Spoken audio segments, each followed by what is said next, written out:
Olá, meus queridos, beleza? Ícaro Santos com mais um vídeo para você se amarrar. E hoje iremos continuar falando dela, da Bíblia Sagrada, da Palavra de Deus, o manual que Deus fez para que o homem andasse e vivesse por ela, né? Já falei, tudo tem um manual de funcionamento. E esse é o manual de funcionamento do homem, criado pelo próprio Deus, valeu? Hoje nós iremos gravar aqui mais um vídeo, onde iremos abordar como devemos ler e interpretar essa maravilha.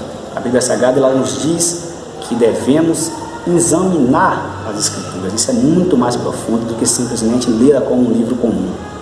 Precisamos examiná-la, né? Ou seja, minuciosamente. A Bíblia também nos informa que devemos ler em que sentido, que forma é essa de investigar. Ela diz porque é preceito sobre preceito, preceitos e mais preceitos, regras e mais regras, regras sobre regras, pouco aqui, um pouco ali, falando do mesmo assunto. Como é isso? Mais ou menos assim, meus irmãos. Eu não sei qual é o tema, o que você tem dúvida? Você já se perguntou? O que você não consegue entender ou compreender na Bíblia? Talvez o que a igreja ensinou e você não consegue entender. Pegue sua dúvida, anote aí no papel, beleza? E é dessa maneira, você guardou a sua dúvida, eu aqui escolhi um tema para a gente explicar, fazer, né, como modelo. Eu escolhi santuário. Você já ouviu falar de santuário? É um outro tema maravilhoso, né? Poucas pessoas ensinam falam sobre santuário. Sobre também o santuário terrestre. E hoje aqui você irá aprender um pouco sobre o santuário. Eu irei me aprofundar muito no santuário, porque o objetivo é que você entenda como a gente lê a Bíblia. Em outro momento eu estarei gravando vídeo sobre santuário detalhadamente, beleza? E para começar aqui, eu vou começar com Êxodo 25, 8 e 9. Sua Bíblia já está na mão? Pode ter a Bíblia do seu celular mesmo, só acompanha a leitura, né, porque o que interessa é a Bíblia. Êxodo 25, 8 e 9 diz assim: E me farão um santuário para que eu possa habitar no meio deles, segundo tudo o que te mostrar, para modelo do tabernáculo e para modelo de todos os seus móveis, assim mesmo o fareis. Primeiro ponto, se você ler o capítulo de Gênesis 25 inteiro, e é importante que você leia para que você entenda o contexto, né, em que momento isso foi feito. Aqui Deus ordenou a Moisés que ele fizesse um santuário. Lá naquela época, quando Moisés tira o povo do Egito, né, e fica peregrinando ali por 40 anos. Deus disse: olha, faça o santuário para que eu possa habitar no meio de vós, segundo o modelo que eu te mostrar. Beleza? Primeiro ponto aqui, modelo. A gente precisa explorar os textos. Se ele fala que foi feito um modelo, é porque existe um original, né? Não dá para ter um modelo de algo que não existe. E lá na frente a gente irá ver esse santuário original. E primeiro ponto, olha como a Bíblia oscila. Para que a gente agora dê mais vida ao nosso texto, temos lá para Apocalipse 11, 19, lá para o finzinho da Bíblia. Apocalipse 11, 19. Beleza? Precisamos cruzar a Bíblia toda agora do segundo livro, iremos para o último livro da Bíblia. Apocalipse 11, 19. A visão de João, né? João ele tem uma visão ali, e na sua visão João vê o santuário de Deus. É o que nós iremos ver agora. Em Apocalipse 11, verso 19. Diz assim: Abriu-se então o santuário de Deus, que se acha no céu, e foi vista a arca da aliança no seu santuário, e sobrevieram relâmpagos, vozes, trovões, terremotos e grande saravada. Seja de Gênesis, já pulei para Apocalipse, aqui fala do santuário. João viu o santuário no céu.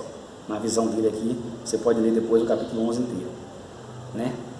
E você observou que para que eu consiga falar do santuário, eu preciso oscilar na Bíblia, um pouco aqui, um pouco ali, como eu disse no início. João viu o santuário que se abriu no céu, e lá dentro ele achou a arca da aliança. Olha a arca da aliança militar, né? Ela passeia tanto pela televisão aí, mas a verdadeira arca da aliança encontra-se no céu. Falamos disso em outro vídeo. Continuaremos o texto, né, falando ainda de santuário. Iremos para Êxodo. Vamos voltar para Êxodo 36 agora. Êxodo 36, o verso é o 3. E qual é o assunto aqui? Como, né? Por que meios Moisés conseguiu construir esse santuário? Dentro de santuário. Todas as informações sobre ele. Êxodo 36, 3. Diz assim: Estes receberão de Moisés todas as ofertas que os filhos de Israel haviam trazido para a obra do serviço do santuário, para fazê-la, e ainda cada manhã o povo trazia a Moisés a oferta voluntária. Ou seja, tanto para construir o santuário como para manter, era através da oferta voluntária das pessoas. Deus ordenou que Moisés fizesse. Ou seja, Deus ordena que a gente faça a obra. Mas os meios, né, Ele nos dá a oportunidade de conseguir, mas precisamos que nós mesmos bote a mão na massa, ou seja, é através de oferta. Beleza? Agora, vamos falar um pouco desse santuário, como que ele era. Vamos falar, eles tinham móveis, vamos falar um pouco desses móveis. Êxodo 31, 7 a 9, só voltar um pouquinho. Êxodo 31, 7 e 9. Veja aqui alguns utensílios do santuário, né, o que tinha lá dentro. De 7 a 9, diz assim: a tenda da congregação e a arca do testemunho e o propiciatório que está por cima dela e todos os pertences da tenda. É a mesa, olha só os pertences, é a mesa com os seus utensílios, é o candelabro de ouro puro e com todos os seus utensílios, e é o altar do incensário, 19. E o altar do holocausto com todos os seus utensílios e a bacia com seus suportes. Veja que aqui a gente vê alguns móveis que teria dentro do santuário. Um outro vídeo que eu irei gravar sobre o santuário, eu explicarei a função de cada móvel, por que eles estavam ali, beleza? Vida que segue, agora iremos para Hebreus. Olha só como a Bíblia oscila. Analisa o tanto de texto que a gente tem que usar ainda sobre o santuário. Hebreus, vamos de novo lá para o finzinho da Bíblia quase, né? Hebreus, pouco antes ali do livro de Tiago, Hebreus 9, de 6 a 7, Hebreus 9, de 6 a 7, a pergunta aqui que eu faço é: quem poderia entrar, né, no cômodo do santuário? Quem poderia entrar nos cômodos do santuário? Quem habitava nesse santuário? Quais pessoas iriam ali? Hebreus 9, de 6 a 7.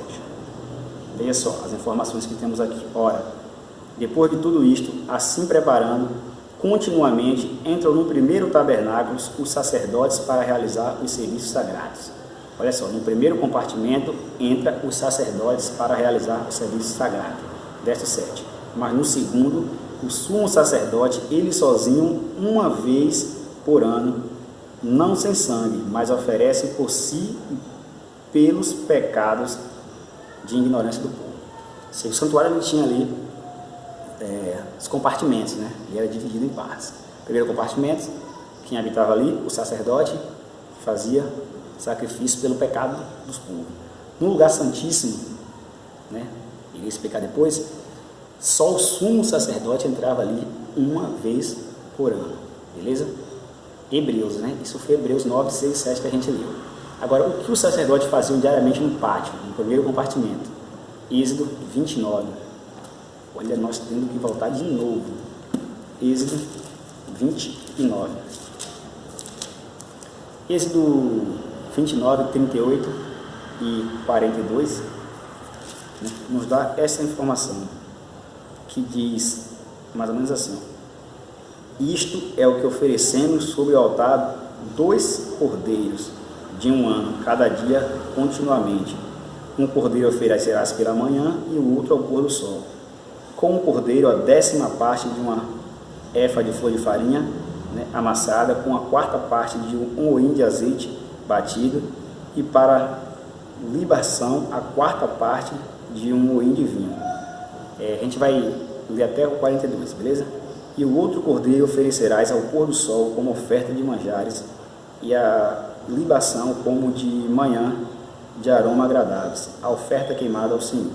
Este será o holocausto contínuo por vossas gerações e a porta da tenda da congregação perante ao Senhor, onde vos encontrei para falar contigo ali. Ou seja, aqui Deus falando que é o santuário, onde Ele, né, pediu para que fizesse, para que Ele falasse com as pessoas ali. A presença de Deus habitava o santuário, ok? A presença de Deus habitava ali.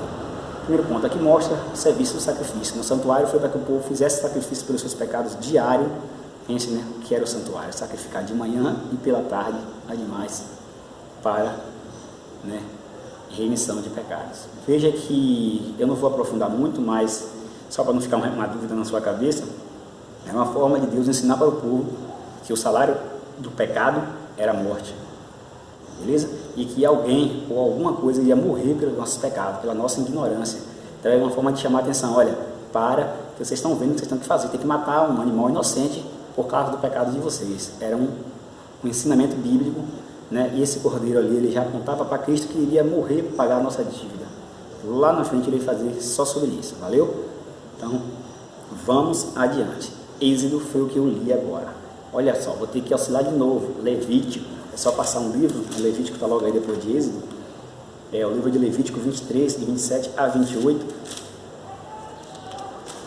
23 do 27 a o 28. Ele diz assim, ó: mas aos 10 desse mês, o 7º será o dia da expiação.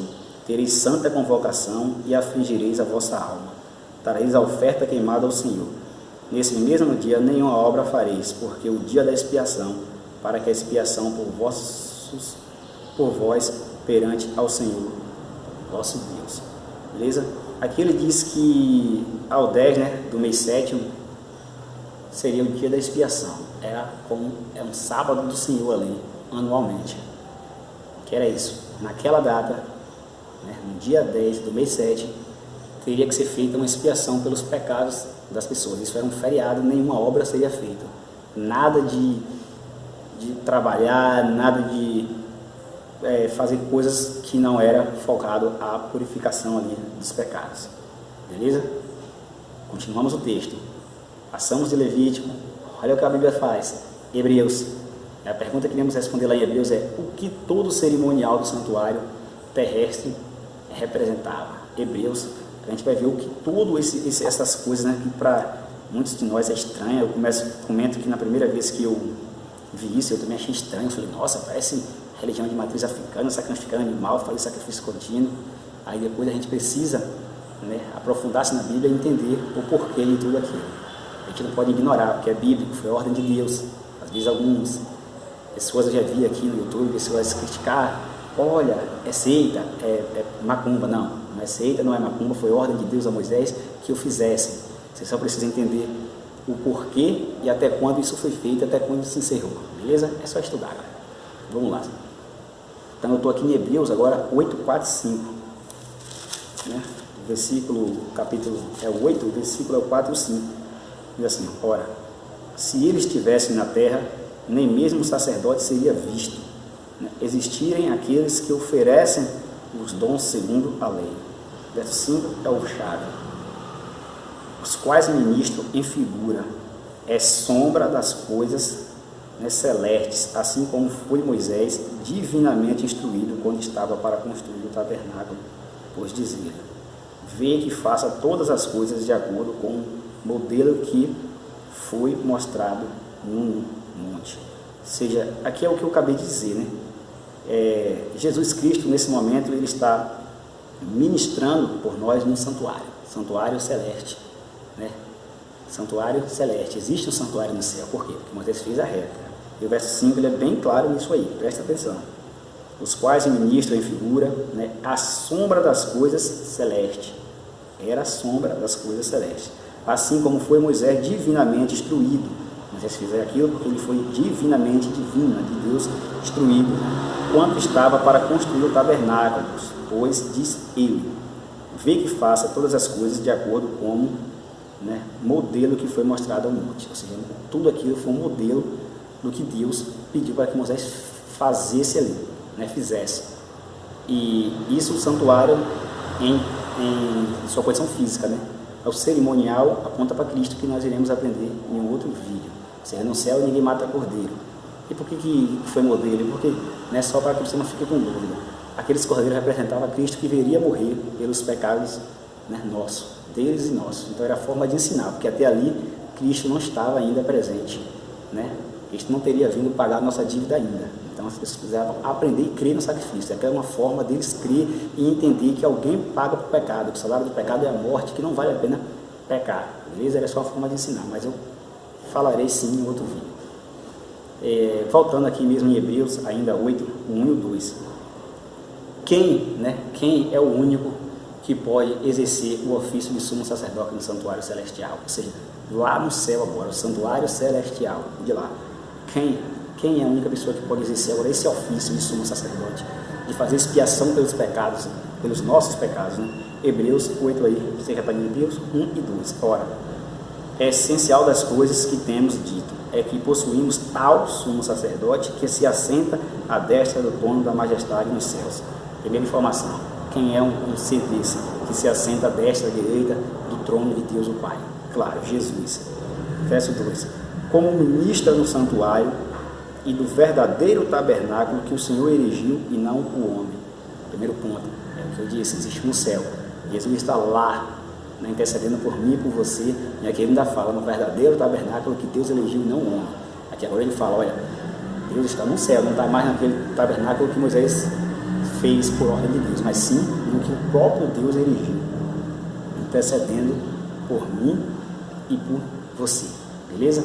Aqui ainda em Hebreus, agora 7:25, a pergunta que eu respondo é: qual é a obra desempenhada por Jesus Cristo no santuário celestial? Ou seja, o que é que ele faz lá? Já falei, né? Mas vamos ao texto bíblico. Diz assim, ó: por isso também pode salvar totalmente os que por ele se achegam a Deus, vivendo sempre para interceder por eles. Ou seja, aqui diz que ele pode salvar aqueles que se aproximam a Deus por meio dele, o qual ele o tempo todo ali intercede. Ou seja, Jesus está intercedendo por mim e por você, né, pelos nossos pecados. Mas aqui tem uma informação muito forte para aqueles, né, que se achegam a Deus por meio de Cristo, para aqueles que aceitam a graça, para aqueles que aceitam a salvação e para aqueles que buscam a salvação. Aqui eu faço um convite a você. Estamos em um momento de pandemia, de coronavírus, né? Algumas pessoas estão culpando Deus por isso, né? Outras pessoas estão aproveitando para se afastar de Deus por causa da pandemia. Eu quero dizer para você que isso não é desculpa, beleza? Se você é um cristão, se você conhece a Bíblia, você sabe que isso não é nada, né? A Bíblia apresenta coisas muito piores que irão acontecer no tempo do fim, né? A gente precisa ler a Bíblia lá em Mateus 24, né? Ler o texto inteiro de Mateus 24, em Apocalipse também, e a gente vê que coisa muito pior vem. A gente não pode ser ignorante, a gente precisa tomar os cuidados necessários, ok? Então a gente não pode sair levando no peito, a gente tem que usar sim o álcool gel, a luva, a máscara, né? E se preservar e se guardar, mas nunca deixar de cultuar Deus, de buscar intimidade com Deus, aonde você esteja, seja em casa, seja na igreja, né? E de fazer a obra de Deus. Nunca pode deixar de pegar o evangelho, que seja pelo celular, pelo YouTube, pelo Facebook, nunca deixar de semear o amor e de se arrepender principalmente pelos teus pecados, porque a Bíblia aponta que coisa muito pior viria. Então a culpa não é de Deus, uma vez que estamos avisados de que, né, no tempo do fim, nos últimos dias, muitas coisas maiores do que essas iriam acontecer. Para fechar e finalizar, eu vou para Apocalipse novamente, de Abril 14, beleza? Apocalipse 14, né, é uma continuação do apelo que eu estava fazendo para vocês, né, que vale a pena você ler, que diz assim, do 14, né, do 14 ao 20, 14 ao 20, diz assim, ó: olhei e eis uma nuvem branca, visão de João Batista, né? Ele olhou e viu uma nuvem branca de João, falei João Batista, assentados sobre a nuvem, um semelhante ao Filho do Homem, tendo na cabeça uma coroa de ouro e na mão uma foice afiada. Veja que o ser que ele viu, né? Tinha ali uma coroa de ouro.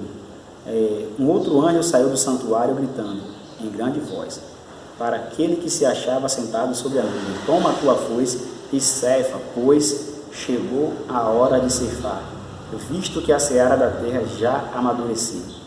E aquele que está sentado sobre as nuvens passou a sua foice sobre a terra, e a terra foi ceifada. Verso 17. Então saiu do santuário, olha, Apocalipse ainda dentro do santuário, mesmo já fazendo minhas considerações finais, santuário. Ele saiu da onde? Onde Cristo estava? Do santuário, que se encontra onde? No céu.